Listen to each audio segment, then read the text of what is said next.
Right now, when you look at them, the Chicago Bulls could actually be two things all at once. Zoom out and you'll see an organization that hasn't won a playoff series in a decade, who's finished yet another forgettable season as a 9th-seeded team, and who last season only had the 20th best net rating in the entire NBA.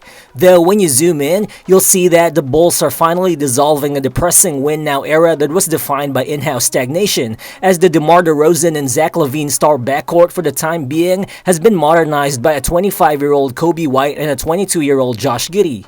The changes brought about by this new era of the Bulls has been very much apparent on the floor. First, looking at it, for two straight seasons in 2023 and 2024, Chicago had the second lowest three-point rate across the NBA, but last season, 45% of the Bulls' shot attempts came from behind the arc, which ranked 5th most in the entire league. Notably, no other team has made a bigger leap in terms of three-point shooting rate.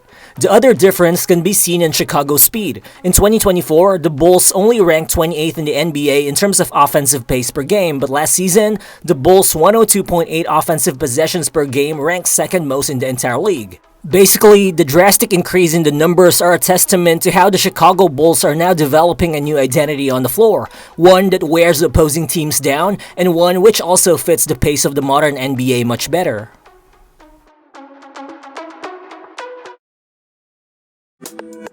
Well, having established a new identity doesn't mean the Chicago Bulls don't have questions to address in terms of their roster construction. But for now, the organization has definitely answered the biggest question of their offseason by agreeing to sign Josh Giddey to a 4-year extension worth $100 million, which is a deal that can be defined as polarizing among Bulls fans and even NBA fans in general.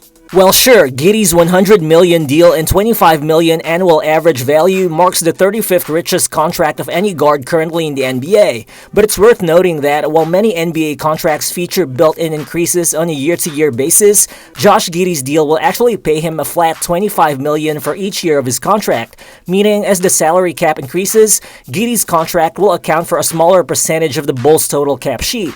In fact, during the final year of his deal in 2028 to 2029, Giddey's salary is projected to take up less than 14% of Chicago's cap figure. All of which is to say that Josh Giddey's new deal shouldn't prevent Chicago from constructing a competitive team, which means, at least for now, Giddey is someone this organization can build around.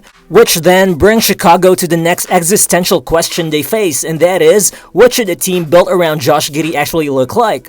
Well, first off, head coach Billy Donovan has openly stated that he wants this team to continue playing fast, running up and down the floor while capitalizing on their bombs away from deep mentality. But for context, that offensive evolution actually started for Chicago even before they traded Zach Lavine and even before they effectively handed the offensive keys to Josh Giddey. In fact, the Bulls actually averaged more possessions per 48 minutes before the Zach Lavine trade than after. Though I think the actual difference is, compared to Lavine, Giddy was just a much better high-usage fit in this kind of offensive system which takes advantage of opponents to push the pedal to the metal. Looking at it, after the Zach Lavine trade, Giddy led Chicago in terms of touches per game, time of possession, and passes made per game, while trailing only Kobe White in terms of usage among the entire Bulls roster. And Giddy accomplished those while averaging 20.5 points, 9.5 rebounds, 8.3 assists, and 1.4 steals in 33 minutes per game on efficient 50, 46, and 80% shooting splits, all while also shooting a higher volume of three-pointers and also while increasing his assist rate after becoming the Bulls' starting point guard. And overall, since the Zach Lavine trade, the Chicago Bulls scored 117.8 points per 100 possessions with Josh Giddey on the floor, a mark which in 2025 would have been the 5th best offensive rating in the NBA over the course of the full season.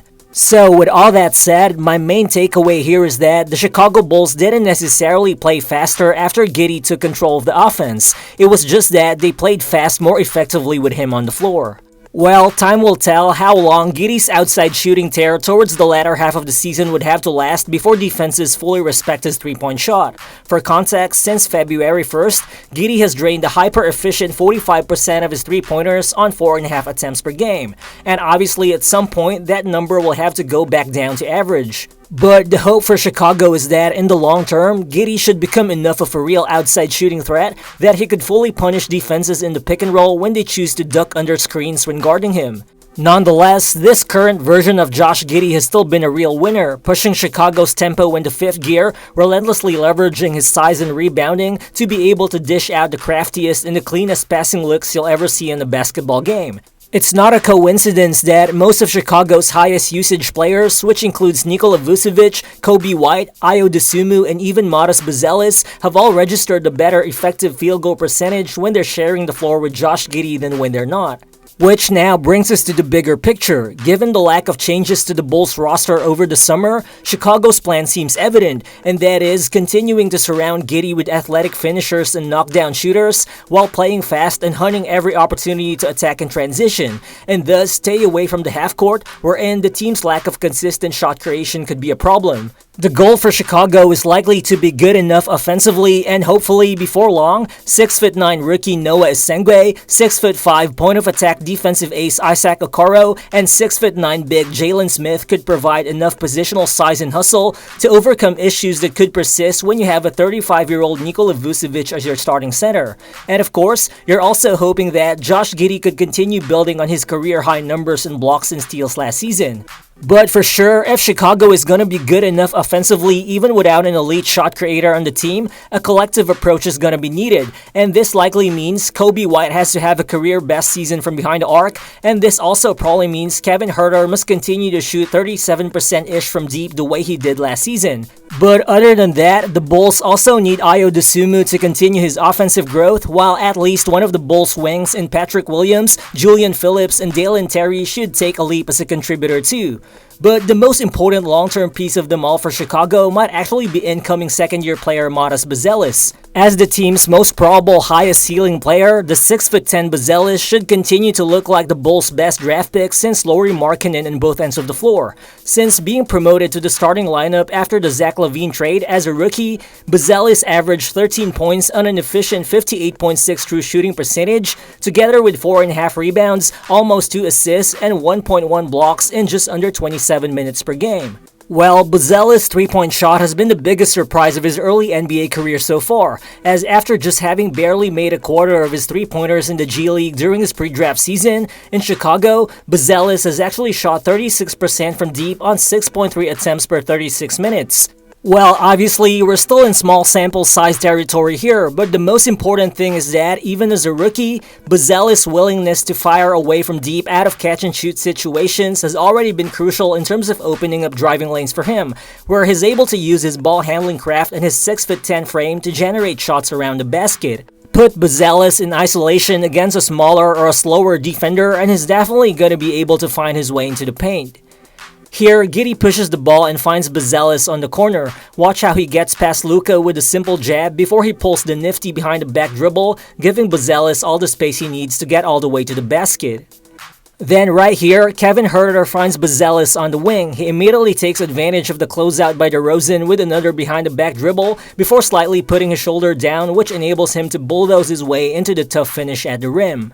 Though Buzelis' ceiling is probably higher on the defensive end of the floor. With his size, length, and above-average feel, Coach Billy Donovan has already been utilizing Modest in a variety of different ways in defense. Most of the time, he's deployed as a free safety defender and help side rim protector around the paint, and he's definitely showed his impact even as a rookie, as last season, only Jonathan Isaac has registered the higher shot blocking rate among all forwards in the NBA than Buzelis. But what I really like is how Modest has also already been utilized to guard the opposing team's best or second best players even in the perimeter, which is when he's able to show his ability to slide his feet well and eventually force difficult shots over his long arms.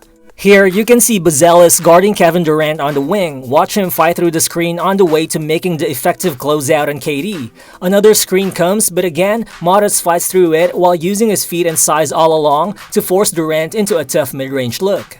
Well, the Bulls might not have a clear franchise centerpiece at this point, but in Josh Giddey and Modest Buzelis, the franchise already have two young, plus-sized, and highly skilled cornerstones who are both locked up for the next 3 to 4 seasons. The cost of investing in those two are going to be important, but so is whatever happens to Kobe White, who's still the team's best on-ball shot creator at this point, as White is going to be entering unrestricted free agency next summer and is definitely going to be demanding much more than his current $12 million per year average salary. Well, looking at it, in a scenario wherein the Chicago Bulls decide that Kobe White and Josh Giddey are indeed their backcourt of the future, and when indeed they both will be paid around 25 to 35 million each per year over the next 5 seasons, the question is, how are the Bulls going to afford building a 10-man deep roster made up of very good players? As Arturas Karnisovas notably said, he believes that even without an elite superstar talent, you could build a contending team around 9 to 10 very good players. We don't exactly know how the front office plans to answer that question, but if any, the Bulls won't have to worry about having too much baggage in the near future. Nikola Vucevic and Zach Collins' contracts worth a combined $40 million will expire by the end of the season. Plus, the Bulls also own all of their future draft picks at this point, which is really good in case the team decides to embrace a full-on tank. But obviously, tanking isn't the plan right now, as the Bulls still have a number of mid-career veterans who can help this team win. Nonetheless, this current Chicago Bulls team is not the same as the stale, aging, and overly expensive group we're used to seeing in the past couple seasons. Time will tell how much patience the front office will have in terms of evaluating the players on today's team, but without a doubt, this current Bulls roster is fun and new, while infusing optimism into a fan base that hasn't really felt any sort of real winning over the good part of the last decade. But are the Chicago Bulls actually capable of shocking the entire NBA this season? Feel free to drop your thoughts in the comment section below, and again, if you're new to the channel, please consider subscribing as well. Again, this has been Real Balls, and I'll see you in the next one. Peace.